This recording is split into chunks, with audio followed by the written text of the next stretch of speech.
Film शुरू होती है इंडोनेशिया के आसाह गांव में सुनामी की तबाही के दृश्यों को दिखाकर। बड़ी बड़ी लहरों ने तट को पूरी तरह बर्बाद कर दिया है। सैकड़ों लोग गायब हैं और रेस्क्यू ऑपरेशन में भी काफी दिक्कतें आ रही हैं। आर्या मिस्टर पंजी नाम के एक रेस्क्यू वर्कर के हवाले से बेंटेन की अल महाशर मस्जिद के पास बने राहत कैंप की खराब हालत के बारे में बताता है। वह कहता है कि आपदा के 5 दिन बाद भी लोगों के दिलों में गहरा सदमा है। माता पिता को खो चुके बच्चों का दर्द बताते हुए आर्या वहां मौजूद सभी लोगों से मदद की अपील करता है। वह आर्थिक मदद देकर पीड़ितों का साथ देने की रिक्वेस्ट करता है। लोग भी अपनी हैसियत के हिसाब से दान करना शुरू कर देते हैं। अगले सीन में आर्या और उसकी मां लारस स्टोर रूम की चीजें साफ कर रहे होते हैं। तभी टीवी पर आर्या के पिता मलिक को बेंटेन सुनामी राहत अभियान को संभालते हुए दिखाया जाता है। असल में आर्या के पिता समाज कल्याण विभाग के डिप्टी मिनिस्टर हैं। आर्या को एक बॉक्स में बचपन की कुछ पेंटिंग्स मिलती हैं जो उसने खुद बनाई थी।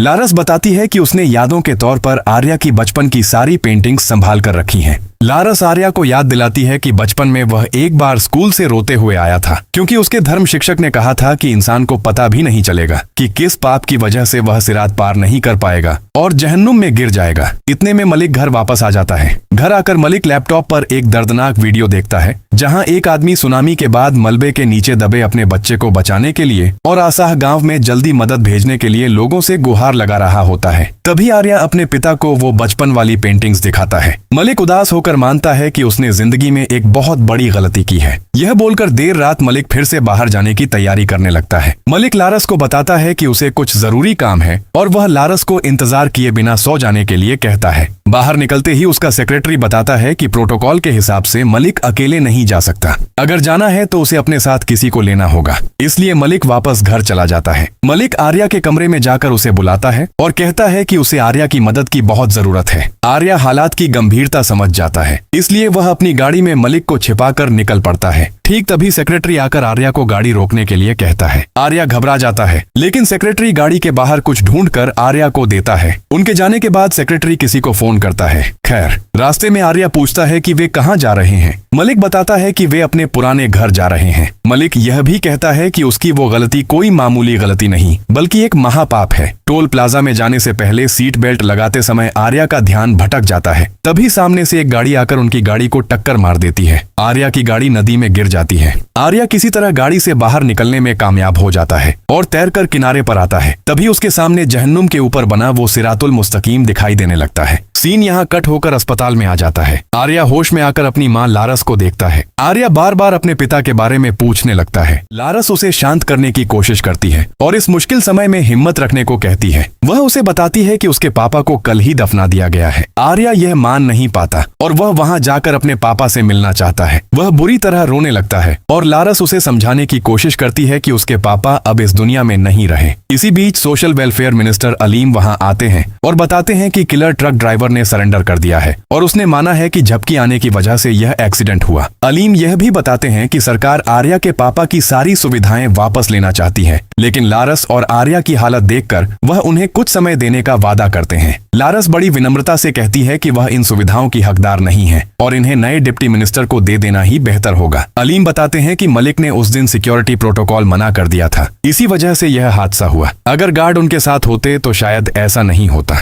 अलीम के जाने के बाद लारस का दोस्त और रेस्क्यू वर्कर पंजी मिलने आता है। वह बताता है कि वह सुनामी में लापता लोगों को ढूंढने में व्यस्त था, इसलिए आ नहीं पाया। आर्या के होश में आने की खबर सुनकर वह राहत की सांस लेता है। पंजी के सामने लारस अपना दर्द बयां करती है। वह कहती है कि उसे कुछ महसूस नहीं हो रहा और अभी तक उसे यकीन नहीं हो रहा कि मलिक अब नहीं रहे। वह अब भी मलिक के वापस आने का इंतजार करती रहती है। मलिक की दी हुई आखिरी यादों को लेकर वह अफसोस करती है। पंजी लारस को वापस मेडिकल वॉलंटियर का काम शुरू करने के लिए कहता है ताकि वह इस दुख से बाहर आ सके, लेकिन लारस मना कर देती है क्योंकि वहीं उसकी मलिक से पहली मुलाकात हुई थी। लारस अफसोस करती है कि मलिक जैसे इतने अच्छे इंसान इतनी जल्दी क्यों चले गए। उसे लगता है कि शायद मलिक इस दुनिया से हमेशा के लिए आजादी चाहते थे। तभी नर्स आकर लारस को अपने साथ ले जाती है। अगले सीन में लारस एक पुराना वीडियो देख रही होती है। उसमें लारस के जन्मदिन का एक खुशहाल पल दिखाया जाता है। मलिक और आर्या उसे सरप्राइज दे रहे होते हैं। मलिक लारस को एक नेकलेस गिफ्ट करके कहता है कि उसकी गैर मौजूदगी में यही गिफ्ट उसकी याद बनकर रहेगा। उधर आर्या अचानक अपने पापा की आवाज सुनकर चौंक जाता है। वह पर्दे के पीछे फर्श पर खून रूम देखता है और वहाँ किसी परछाई जैसी चीज नजर आती है, लेकिन पर्दा हटाने पर वहाँ कोई नहीं होता। तभी अचानक उसके पापा उसके चेहरे के बिल्कुल पास आ जाते हैं। आर्या डर के मारे जोर से चीख पड़ता है। लारस दौड़कर आती है और आर्या को शांत करने की कोशिश करती है। आर्या बताता है कि उसने पापा को खून से लथपथ और घायल हालत में देखा था और उन्होंने उससे मदद मांगी थी। लारस उसे समझाती है कि वह सिर्फ एक बुरा सपना था और उसे पापा की यादों से बाहर निकलना होगा। अगली सुबह लारस आर्या को मलिक की कब्र पर लेकर जाती है। आर्या पापा की कब्र के पास बैठकर अपने दिल की बात कहता है। वह बताता है कि वह हमेशा कहना चाहता था कि उसे अपने पापा पर कितना गर्व है, लेकिन कभी कह नहीं पाया।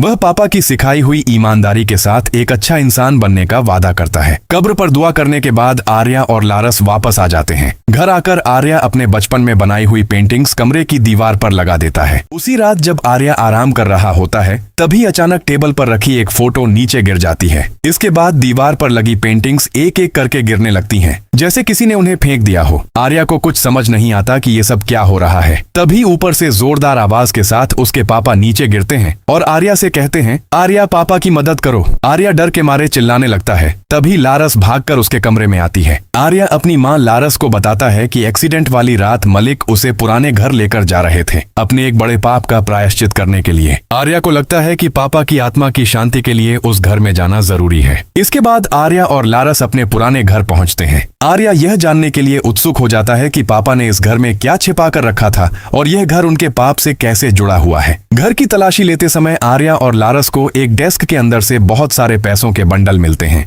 दोनों हैरान रह जाते हैं कि इतना पैसा आखिर कहां से आया। तभी उन्हें वहां मलिक की एक ऑडियो रिकॉर्डिंग मिलती है। रिकॉर्डिंग चलाते ही फ्लैशबैक में दिखाया जाता है कि अलीम अपने सेक्रेटरी को आदेश दे रहा है कि असाह गांव के सुनामी पीड़ितों की मदद मांगने वाली वीडियो को सोशल मीडिया से डिलीट कर दिया जाए। अलीम नहीं चाहता था कि ऐसी कोई वीडियो बाहर आए, इसलिए वह सोशल मीडिया पर नजर रखने का आदेश देता है। वहाँ मलिक भी मौजूद थे और उन्होंने पूरी बात रिकॉर्ड कर ली थी। इसके बाद अलीम मलिक को असाह गांव के राहत फंड की एक फर्जी खर्च रिपोर्ट बनाने के लिए कहता है। अलीम का प्लान था कि लोगों को दिखाया जाए कि मदद पहुंचा दी गई है, ताकि कोई सवाल ना उठाए और वह आसानी से राहत फंड के पैसों को हड़प सके। लेकिन मलिक ऐसा नहीं करना चाहते थे। जाने से पहले मलिक सेक्रेटरी से वह वायरल वीडियो मांगते हैं। सेक्रेटरी के मना करने पर मलिक अपनी पोजीशन का इस्तेमाल करके उसे वीडियो और रिपोर्ट भेजने पर मजबूर कर देते हैं। दृश्य वर्तमान में आता है। आर्या और लारा दस्तावेज चेक करते हैं तो पता चलता है कि असह गांव के लिए राहत फंड जारी करने की फर्जी रिपोर्ट बनाई गई थी। लारा यह जानकर हैरान रह जाती है कि मलिक, अलीम और बाकी लोगों ने मिलकर फंड के पैसों के घोटाले की योजना बनाई थी।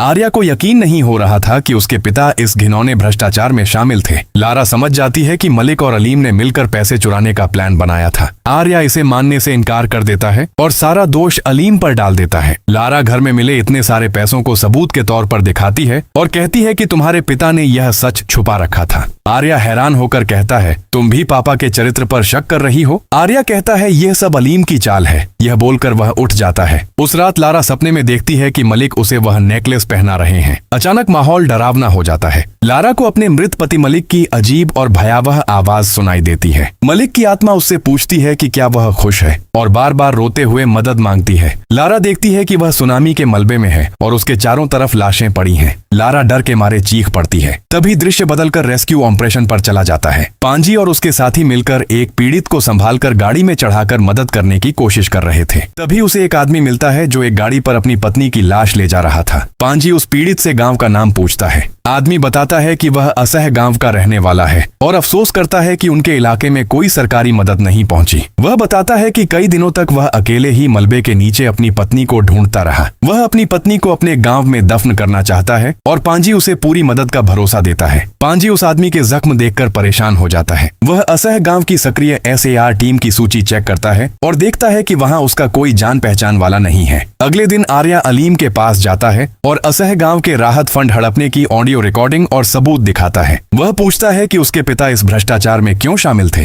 अलीम आर्या से कहता है कि वह इतना भोला न बने। अलीम लॉजिक देता है कि उसके पिता बस अपनी पत्नी और बच्चों को खुश करना चाहते थे और परिवार की खुशी के लिए किए गए काम में वह कोई गलती नहीं मानता। आर्या समझ जाता है कि पापा ने गलती की थी और वह शर्मिंदा थे, लेकिन अलीम की बेशर्मी भरी बातें सुनकर आर्या कंफ्यूज हो जाता है। अलीम उसे समझाता है कि परिवार के लिए कुछ भी करना कोई क्राइम नहीं है। इसके बाद आर्या घर वापस आता है। वह अपनी माँ लारस को बताता है कि उसकी कार और लारस का महंगा नेकलेस सब कुछ असाह गांव के रिलीफ फंड के पैसों से खरीदा गया था। आर्या पापा के लिए नफरत दिखाता है और कहता है कि पापा ने जो मॉरल्स सिखाए थे वो अब बेकार लग रहे हैं। आर्या चाहता है कि अलीम जैसे करप्ट मंत्री को सजा मिले और यह केस दोबारा खुले। लारस परेशान हो जाती है कि अगर यह केस खुल गया तो सरकार सब जान जाएगी और आर्या के पापा पर हमेशा के लिए कलंक लग जाएगा। लारस कहती है कि पापा ने जो पाप किया उसका प्रायश्चित वो दोनों मिलकर करेंगे। आर्या गुस्से में कहता है कि एक चोर की गलती सुधारने का क्या फायदा। लारस उसे याद दिलाती है कि चाहे जो हो मलिक उसका बाप है। इसके बाद दिखाया जाता है कि मलिक ने आर्या को जन्मदिन पर एक नई कार गिफ्ट की थी। आर्या वह गिफ्ट पाकर बहुत खुश था। आर्या और मलिक नई गाड़ी टेस्ट ड्राइव करते हैं। वे हंसते हैं और मलिक बताते हैं कि उन्हें आर्या पर कितना नाज है। अचानक मलिक का मूड बदल जाता है। वह सीरियस होकर कहते हैं,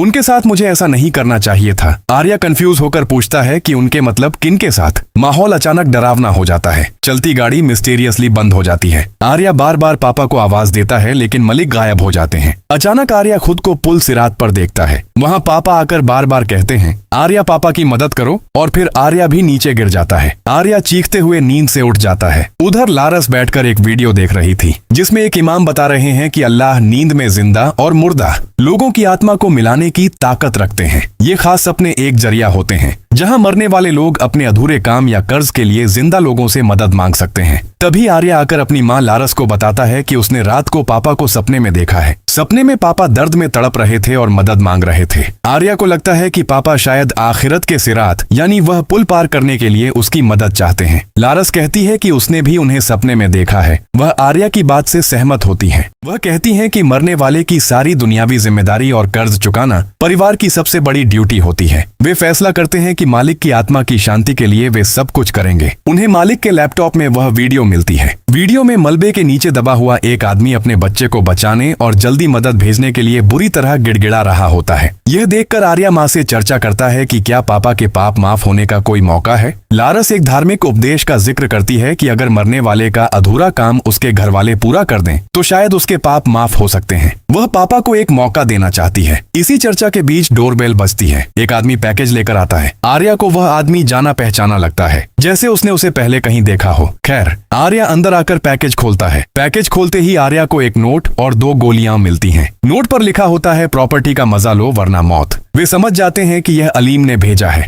इस तनाव भरी स्थिति में आर्या और लारस अगले कदम के लिए तैयार होते हैं। लारस फैसला करती है कि वे किसी सुरक्षित जगह जाएंगे। वह अपना महंगा नेकलेस और गाड़ी बेचकर मिले पैसों को मालिक के चुराए हुए पैसों में मिला देगी। इन पैसों से वे असाह गांव के लिए राहत सामग्री खरीदेंगे ताकि जो मालिक ने गलत तरीके से लिया था उसे वापस किया जा सके। लारस कहती है कि अलीम ने जो भ्रष्टाचार किया है उसका फैसला ऊपर वाला करेगा। लारस बस अपने पति के पापों का बोझ कम करना चाहती है। आर्या और लारस राहत का सामान लेकर ट्रक से निकल पड़ते हैं। राहत कैंप पहुंचकर वे देखते हैं कि अलीम पहले ही वहां आ चुका है, इसलिए वे छुप जाते हैं। लारस और आर्या राहत सामग्री लेकर पंजी के पास पहुंचते हैं। पंजी इतनी सारी मदद देखकर हैरान हो जाता है और लारस से पूछता है, यह सब कहां से मिला। लारस पंजी को साफ साफ बताती है कि असाह गांव का राहत फंड हड़प लिया गया है। पंजी इसमें मालिक का नाम सुनकर दंग रह जाता है। आर्या बताता है कि उन्होंने पापा की बनाई हुई नकली खर्च रिपोर्ट को वर्तमान हालात से मिलाया है। लारस असाह गांव भेजी गई रेस्क्यू टीम की जानकारी चेक करती है तो पता चलता है कि सरकारी डेटाबेस में उनका कोई नाम निशान नहीं है। वे पक्का समझ जाते हैं कि यह एक बड़ा घोटाला है और असाह गांव को असल में कोई मदद नहीं मिली।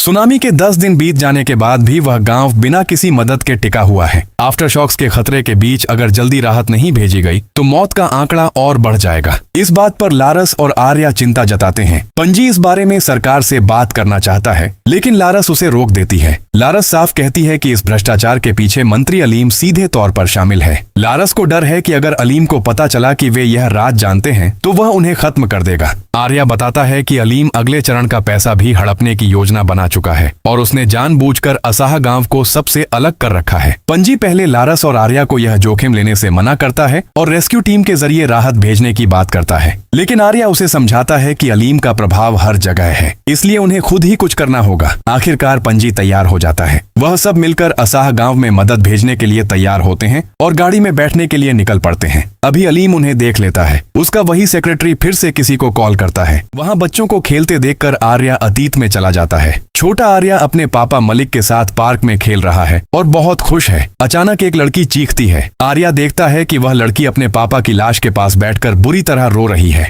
यह दृश्य आर्या को अंदर तक हिला देता है। घर आकर छोटा आर्या अपने पापा से पूछता है कि वह आदमी उठ क्यों नहीं रहा। मलिक उसे शांति से समझाते हैं कि सभी जिंदा लोगों को एक दिन आखिरत में जाना पड़ता है। आर्या कहता है कि वह नहीं चाहता कि उसके मम्मी पापा कभी उसे छोड़कर जाएं। मलिक अपने पापा की मौत को याद करते हैं और आर्या को बताते हैं कि आखिरत में दोबारा मिलने की एक ही जगह है, जन्नत। जन्नत में जाने के बाद कोई कभी अलग नहीं होता। आर्या पूछता है कि जन्नत कैसे जाते हैं। मलिक उसे कल विस्तार से बताने का कहकर सो जाने के लिए कहते हैं। अगले दिन लारास देखती है कि छोटा आर्या ध्यान से एक पेंटिंग बना रहा है। आर्या बताता है कि वह सिरात अल मुस्तकीम पुल की पेंटिंग बना रहा है। लारास हैरान होकर मलिक से पूछती है कि आर्या आखिरत के बारे में पेंटिंग क्यों बना रहा है। मलिक कल हुई उस दुख भरी घटना का जिक्र करते हैं। लारास आर्या की पेंटिंग की तारीफ करती है। वह पूछती है कि सिरात पुल तो बाल से भी पतला होना चाहिए, लेकिन आर्या ने इतना बड़ा पुल क्यों बनाया। आर्या समझाता है कि बाल के साथ काटने वाली बात असल में एक रूपक मेटाफर है। आर्या आगे कहता है कि जिन लोगों के अच्छे कर्म कम होंगे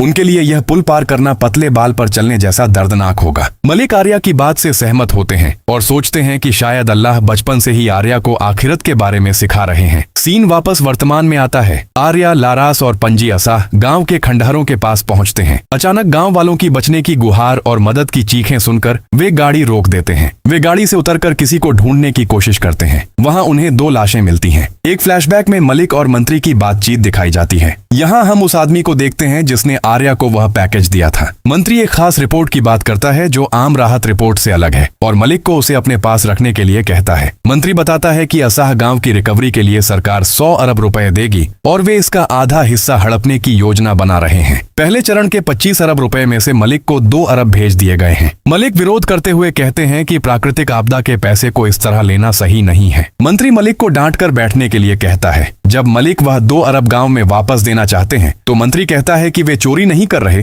बल्कि वही ले रहे हैं जिसके वे हकदार हैं। वह इस भ्रष्टाचार को संतुलन और तालमेल का नाम देता है और मलिक को इसे लिख लेने के लिए कहता है। मलिक मजबूरी में फाइल पर साइन कर देते हैं। सीन वापस वर्तमान में आता है जहां वे देखते हैं कि सड़क पर कोई पड़ा हुआ है। पंजी उसकी मदद करने जाता है। तभी वह आदमी पंजी पर गोली चला देता है जो पंजी के कान को छू कर निकल जाती है। आर्या को याद आता है कि इसी आदमी ने उस दिन उनकी गाड़ी को टक्कर मारी थी। मतलब वो कोई मामूली हादसा नहीं था, वो एक्सीडेंट अलीम ने ही करवाया था और अब अलीम ने उन्हें मारने के लिए इस किलर को दोबारा भेजा है। वो किसी तरह गाड़ी स्टार्ट करके पांजी को लेकर वहां से निकल जाते हैं। आर्या अपनी माँ को बताता है, मैं इस हमलावर को जानता हूँ। ये वही आदमी है जो घर पर पैकेज देने आया था और पापा के एक्सीडेंट के पीछे भी यही था। थोड़ा आगे जाते ही रास्ते में बड़ा ब्लॉकेज होने की वजह से गाड़ी आगे नहीं जा पाती। असाह गांव पहुंचने के लिए अब उन्हें पैदल ही जाना होगा। लारस और पांजी फैसला करते हैं कि वो ट्रक से सिर्फ जरूरी दवाइयां और मेडिकल इक्विपमेंट ही साथ लेकर जाएंगे। वो जल्दी जल्दी सामान पैक करके निकल पड़ते हैं। तभी उस किलर की मोटरसाइकिल की आवाज सुनकर वो छिप जाते हैं। पांजी छिपकर उस किलर पर हमला कर देता है और लारस और आर्या को भाग जाने के लिए कहता है। आर्या अपनी माँ और जरूरी दवाइयां लेकर दौड़ने लगता है। दूर से गोली चलने की आवाज सुनकर लारस समझ जाती है कि पांजी मारा गया है। आर्या उसे शांत करता है और कहता है कि उन्हें अभी यहाँ से निकलना होगा। लारस सदमे और दर्द में टूटकर चिल्लाने लगती है। बारिश के बीच आर्या अपनी माँ को हिम्मत देता है और कहता है कि उन्हें सुनामी पीड़ितों को बचाना ही होगा। वो दोनों थके हुए आगे बढ़ते हैं। वहाँ सैकड़ों लोग मलबे के नीचे दबे हुए थे। तभी उन्हें एक औरत की चीख सुनाई देती है। लारस और आर्या वहाँ जाते हैं। वो देखते हैं कि एक औरत मलबे के नीचे फंसी हुई है। लारस और आर्या मिलकर लोहे का बीम हटाकर उसे बचाने की कोशिश करते हैं। बीम हटाते ही पता चलता है कि उस औरत ने अपने मरे हुए बच्चे को गोद में पकड़ रखा था। आर्या उस औरत को मलबे से बाहर निकालता है। लारस उस बच्चे को गले लगाकर रोने लगती है। तभी वो औरत खून की उल्टी करती है और आखिरी सांस ले लेती है। उसकी हालत देखकर आर्या निराश होकर कहता है कि उन्हें आने में बहुत देर हो गई। लारस उसे समझाती है कि अभी भी बहुत सारे लोगों को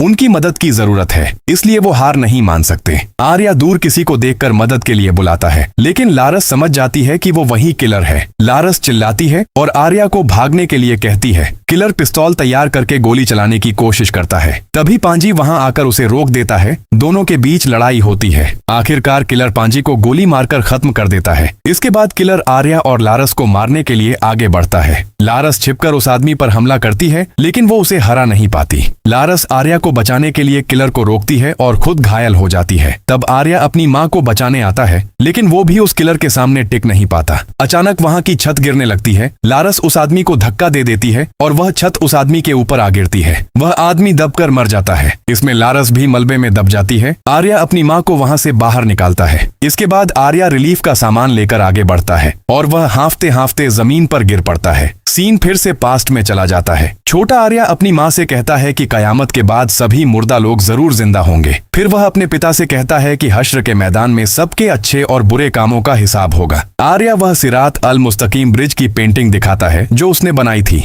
सीन अब हश्र के मैदान में शिफ्ट होता है जहां सभी लोग दोबारा जिंदा किए जाते हैं और सूरज बहुत करीब होता है। वहां जिक्र और माफी मांगने की आवाजें गूंजती हैं, साथ ही दर्दनाक चीखें भी सुनाई देती हैं। मालिक आर्या को समझाता है कि सिरात अल मुस्तकीम या जन्नत जाने का असली ब्रिज पवित्र कुरान है। सीन प्रेजेंट में वापस आता है। आर्या असाहा गांव के विक्टिम्स से अपने पिता की तरफ से माफी मांगता है। वह दुख जताता है कि मदद लेकर आने में उन्हें बहुत देर हो गई। सीन यहीं कट होता है और आर्या न्यूज देख रहा होता है। रिपोर्ट में बताया जाता है कि सोशल मीडिया पर वायरल थ्रेड के जरिए मंत्री अलीम और मालिक के भ्रष्टाचार के सबूत मिले हैं, लेकिन कोर्ट ने सबूत की कमी की वजह से अलीम को बेगुनाह करार दिया है। तभी अलीम आर्या को फोन करके बोलता है कि इस देश का कानून उस जैसे ताकतवर आदमी को छू नहीं सकता। वह कहता है कि आर्या की बेवकूफी की वजह से पैसे वापस गांव चले गए और इसका अंजाम आर्या को भुगतना पड़ेगा। फिर से हश्र का सीन दिखाया जाता है जहां अलीम पुल सिरात पार करते वक्त देखता है कि ब्रिज पैसों से बना है। वह पैसे देखकर खुशी से ब्रिज पार करने लगता है, लेकिन थोड़ी देर बाद वह पैसे उसे जहन्नम में गिरा देते हैं और तुरंत उसका अजाब शुरू हो जाता है। सीन प्रेजेंट में आता है। लारस प्रेयर कर रही थी और बगल के रूम में आर्या को कोई गोली मार देता है। गोली की आवाज सुनकर लारस दौड़कर आती है तो वह आदमी लारस को भी गोली मार देता है और यह आदमी वही सेक्रेटरी है। इसके बाद सीन पुल सिरात पर आता है। आर्या बहुत आसानी से और आराम से पुल सिरात पार करके जन्नत में एंट्री करता है। जन्नत में आर्या अपनी माँ को देखता है। माँ बेटे के मिलने के बाद आर्या आखिरी सवाल करता है,